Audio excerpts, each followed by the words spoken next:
de los intendentes, como para ver si hay apaciguamiento. Bueno, todos estos temas vamos a charlar, pero yo te invito, Jorge, y los invito a que hagamos un repaso y hablar de la grieta católica, que va más allá de la frase que para muchos para muchos sacerdotes católicos, uno de ellos, Víctor Manuel Fernández, Tucho Fernández, que hoy escribió columnas diciendo ¿por qué tanto lío? Si Francisco no dijo, el Papa Francisco no dijo ni más ni menos que ya lo que había dicho en su encíclica Fratelli Tutti. No hemos dicho o no ha dicho nada más ni nada menos de lo que la doctrina social de la Iglesia plantea. ¿Por qué Francisco irrita? ¿Por qué a Francisco se lo malinterpreta? ¿Solo por los caprichosos y malintencionados medios? Esta es una de las versiones, ¿no? La culpa es nuestra. La culpa es de los periodistas malintencionados que lo sacamos de contexto. O la política que lo trae a Francisco de la universalidad. Él que sobre la Argentina no hace nada ni dice nada. O los que se aprovechan de Francisco, del Papa. Claro, me estaba acordando a partir de lo que dijo frente a la OIT y habló de los sindicalistas como pseudopatrones, cuidado de los sindicalistas como pseudopatrones, y de sus fotos con el Caballo Suárez, con los Moyano. A ver, hay una grieta católica hoy en la Argentina disimulada en una institución verticalista donde el Papa es el monarca. La grieta católica, populismo o propiedad. Y preparamos este clip, mirá. No tiene sentido tener tierras improductivas cuando alguien está necesitando un terreno. Y que no tiene sentido guardarlo para que el día que se muera un hijo lo herede.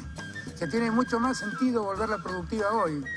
Y que en ese lugar alguien construya el techo donde van a crecer sus hijos. Siempre junto al derecho de propiedad privada está el más importante y anterior principio de la subordinación de toda propiedad privada al destino universal de los bienes de la tierra y por tanto el derecho de todos a su uso.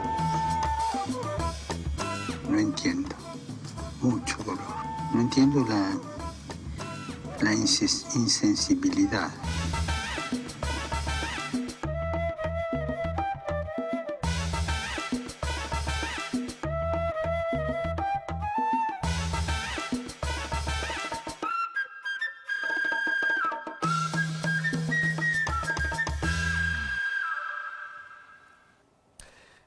Bueno, qué tema, ¿no? La grieta católica, populismo o propiedad. Es innegable, yo he hablado con sacerdotes y alguna jerarquía eclesiástica superior que disienten con las señales políticas. La doctrina de la fe no se discute, es infalible en materia de la fe y la religión dentro de la institución católica.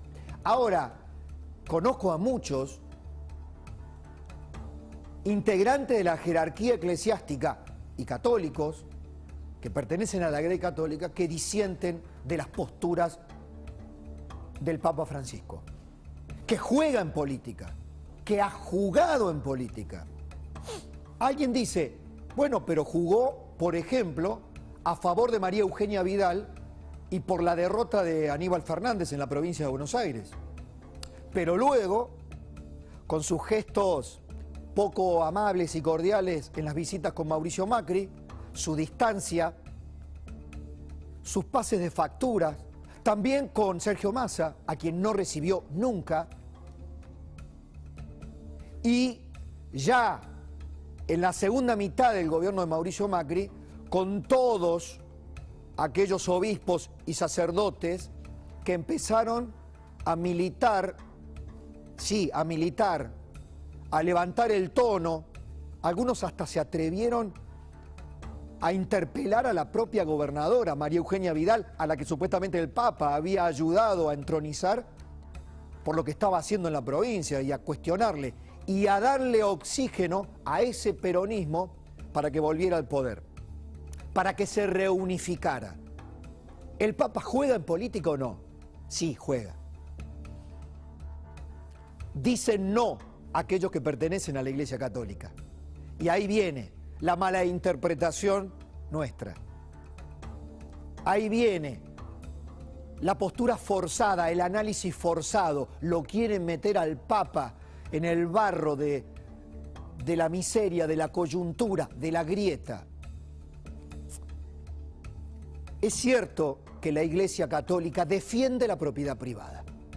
Ayer, después que planteábamos qué quería decir el Papa, cómo el Papa ponía en un lugar incómodo a la Iglesia si planteaba la propiedad privada como un derecho secundario, no primario, y el destino universal de los bienes como ese derecho que estaba por encima y al cual la propiedad privada debía subordinarse. Esto, por más que pertenece efectivamente a la doctrina social de la Iglesia, me decía alguien como José María Poirier, director de la revista Criterio, un católico liberal, si se me permite, que tenía que ver mucho con el énfasis que Francisco le ponía a las cosas, porque efectivamente tenía un texto escrito que luego él verbalizaba.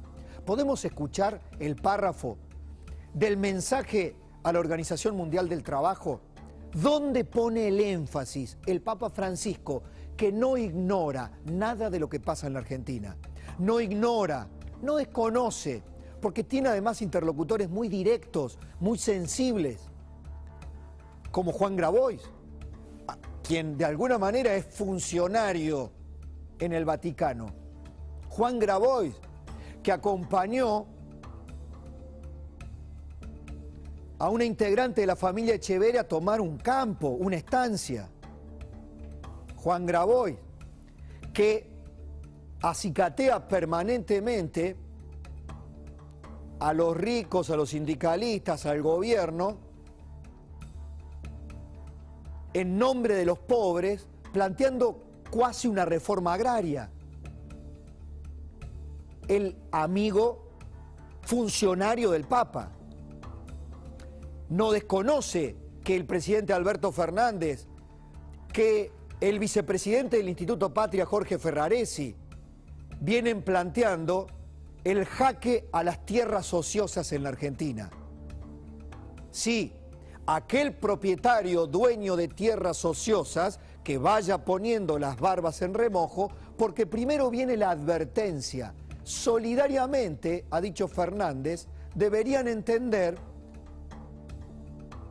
que no hay que dejarle como herencia a un hijo una tierra improductiva. Hay que hacerla trabajar o edificar. ¿Tenemos el tape para recordar a Alberto Fernández? Por favor, dale. A ver, vamos a recordarlo. Te lo dejo que lo plantees. Porque ha sido sintomático. El por qué el escándalo, el por qué la reacción, el por qué vamos hilando fino en torno al Papa, la propiedad privada, el kirchnerismo, el populismo en la Argentina, y es porque conocemos los antecedentes. Porque además conocemos cómo ha sido la política, no de bendición, pero de acompañamiento pasivo, piadoso, se me podrá decir piadoso, a regímenes como el de Hugo Chávez, o de Nicolás Maduro, o al castrismo en Cuba. ¿Tiene algo que ver con la vieja ideología de Guardia de Hierro, del peronismo de los 70, o no? Mala mía, mala nuestra. ¿Por qué esta sincronía? A ver, Fernández. Me pone muy contento. Porque la verdad es que hace falta del esfuerzo de los dos. De un Estado que esté presente y también de un particular que entienda solidariamente que no tiene sentido tener tierras improductivas cuando alguien está necesitando un terreno. Y que no tiene sentido guardarlo para que el día que se muera un hijo lo herede. Que tiene mucho más sentido volverla productiva hoy y que en ese lugar alguien construya el techo donde van a crecer sus hijos. Nos preguntábamos ese mismo día, ¿y si no quiero? Debe entenderlo solidariamente. ¿quién es el que le impone el mandato solidario? ¿Alguien? Hay una desinteligencia con la idea de la propiedad privada, ¿o me equivoco? A ver, ¿cómo lo dijo el Papa? ¿Dónde puso el énfasis en el mensaje? A ver. Estas capacidades de los empresarios, que son un don de Dios, tendrán que orientarse claramente al desarrollo de las demás personas y a la superación de la miseria, especialmente a través de la creación de fuentes de trabajo diversificadas. Siempre junto al derecho de propiedad privada está el más importante y anterior principio de la subordinación de toda propiedad privada al destino universal de los bienes de la tierra y por tanto el derecho de todos a su uso. A veces al hablar de propiedad privada olvidamos que es un derecho secundario que depende de este derecho primario que es el destino universal de los bienes. Leyó una parte y subrayó y puso énfasis en la otra.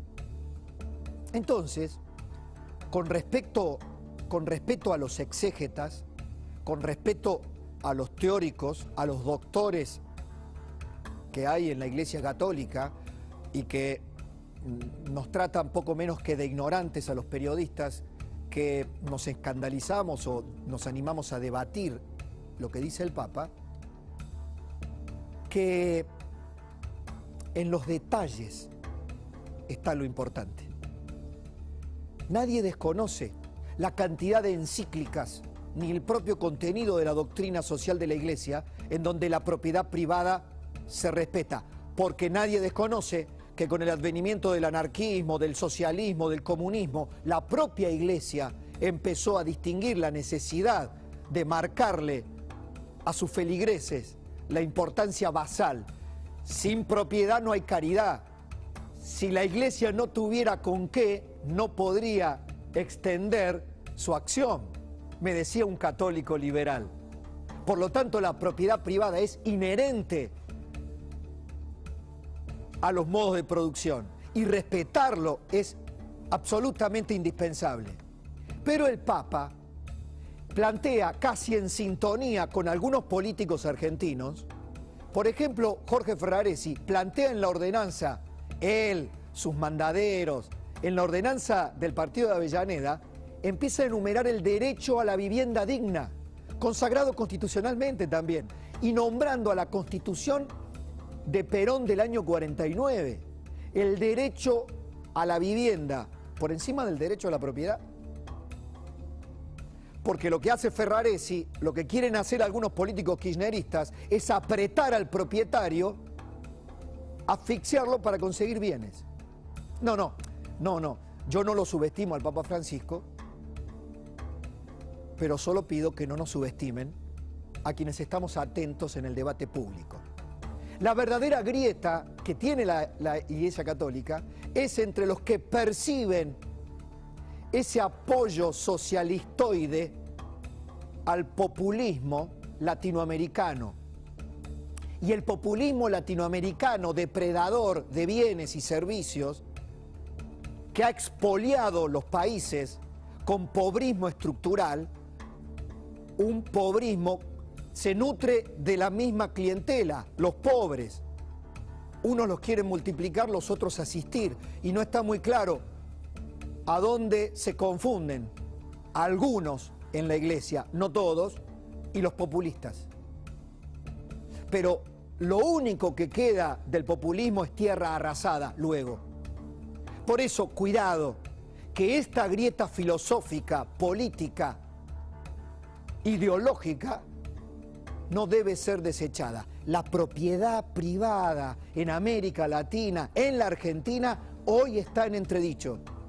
Y cualquier palabrita del sumo pontífice, del Papa latinoamericano, es tomada por estos políticos como bandera verde. Como bandera verde, sí señor. Y por favor, no me hablen de la literalidad de la palabra pontificia. Hablemos de las interpretaciones, porque cuando la Iglesia quiere interpretar, interpreta. Y por eso la Iglesia tuvo a los curas tercermundistas, Y por eso el socialismo y el marxismo se metió en la Iglesia Católica. Y por eso vino la reacción conservadora.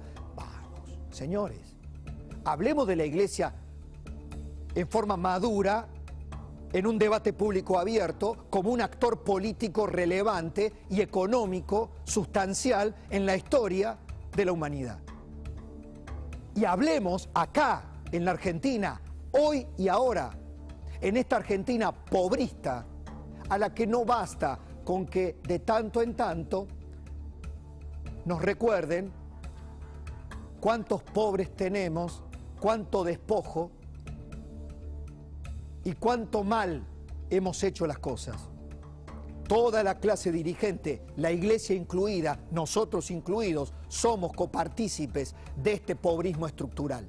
Ahora, hay una gran diferencia entre los que queremos salir de la pobreza o intentar que nuestros compatriotas salgan de la pobreza y los que hacen de la pobreza una virtud. No una virtud solo espiritual, sino una virtud material. Porque ahí es donde yo me pregunto, ¿dónde están las conexiones y los puentes entre bienaventurados los pobres, porque de ellos será el reino de los cielos, y felices los pobres, porque yo los asisto? Uno dicho por la Iglesia, la otro dicho por los populistas.